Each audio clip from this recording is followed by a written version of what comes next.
नमस्कार मंडळी, तुमचं पुन्हा एकदा नव्याने स्वागत आहे माझ्या यूट्यूब चॅनलवर। आणि थंबनेल बघून तुम्हाला समजलंच असेल आजच्या व्हिडिओचा टॉपिक काय आहे।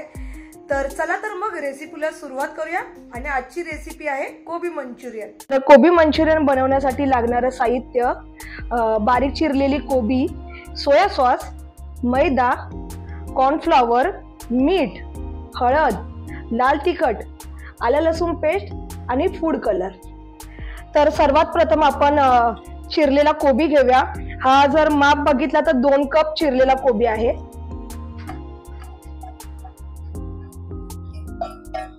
बारीक चिरून घ्यायचा। जर तुमच्याकडे किसणी, हा खरं तर किसणीने किसून घ्यायचा असतो। जर तुमच्याकडे किसणी नसेल तर तुम्ही चाकूने सुद्धा बारीक किसून घेऊ शकता। आणि तुम्ही बघू शकता अशा प्रकारे आपल्याला बारीक किसून घ्यायचं आहे, जाडसर ठेवायचं नाहीये। त्यानंतर ह्याच्यामध्ये अर्धा चमचा हळद, 2 चमचे लाल तिखट पावडर, जसं आपल्याला आवडतं त्याप्रमाणे घ्यायचं। काही लोकांना तिखट आवडत नाही तर त्यांनी कमी घेतलं तरी चालते। चवीनुसार मीठ,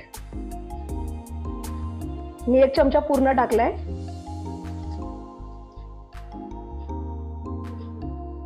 आता 1 चमचा आपल्याला सोया सॉस टाकायचा आहे।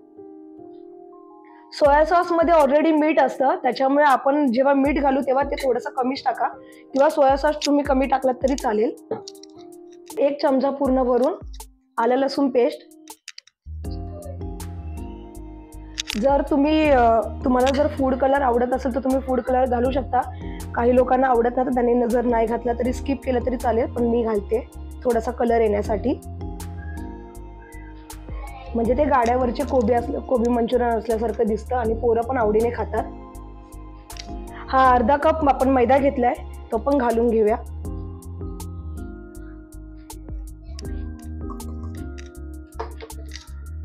आता हा 1 कप कॉर्नफ्लॉवर आहे, ते पण घालून घेऊया। आता कॉर्नफ्लॉवर का घालायचा असतो? कॉर्नफ्लॉवरमुळे जे कोबी मधलं पाणी आहे ते कोबी म्हणजे शोषून घेतं, त्यासाठी त्याच्यामध्ये कॉर्नफ्लॉवर घालतात।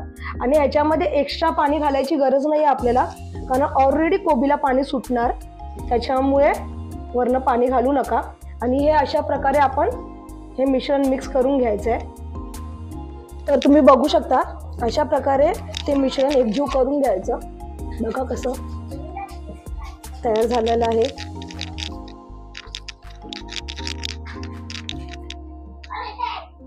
इथे मी एका कढईमध्ये तेल तापत ठेवायचं आहे, आणि तेल कडकडीत तापलं की मग आपल्याला हे मंचुरियन त्या तेलामध्ये सोडायचे आहेत, की जेणेकरून ते कुरकुरीत तळून होतील। तर आता आपलं सध्या तेल तापतंय, तर इथे थोडंसं पाण्याचा हात लावून घ्यायचा, म्हणजे कोबी मंचुरियन तेलात पटकन सुटलं जातील।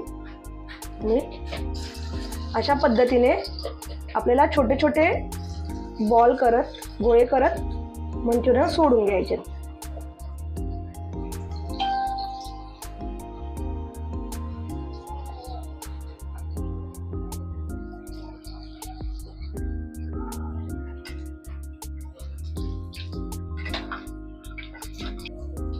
तुम्ही बघू शकता सुंदर असा कलर आलेला आहे आपल्या मंचुरियनला।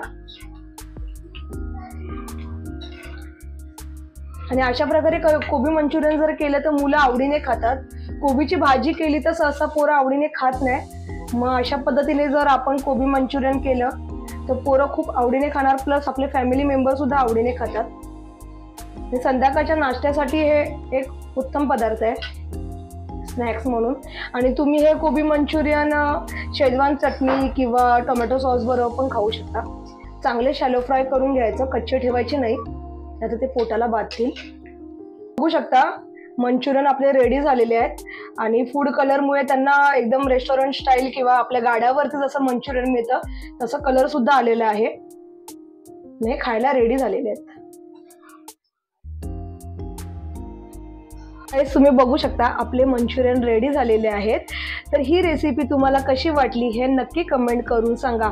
आणि हो, जर तुम्ही माझ्या चॅनेलवर नवीन असाल तर माझ्या चॅनेलला सबस्क्राईब करा आणि बेल आयकॉन प्रेस करा, जेणेकरून तुम्हाला माझ्या नवनवीन व्हिडिओ येत राहतील आणि तुमच्याकडनं माझ्या व्हिडिओ मिस होणार नाही. तर चला तर मग पुढच्या व्हिडिओमध्ये भेटूया. तोपर्यंत जय हिंद, जय महाराष्ट्र. धन्यवाद. Bye bye.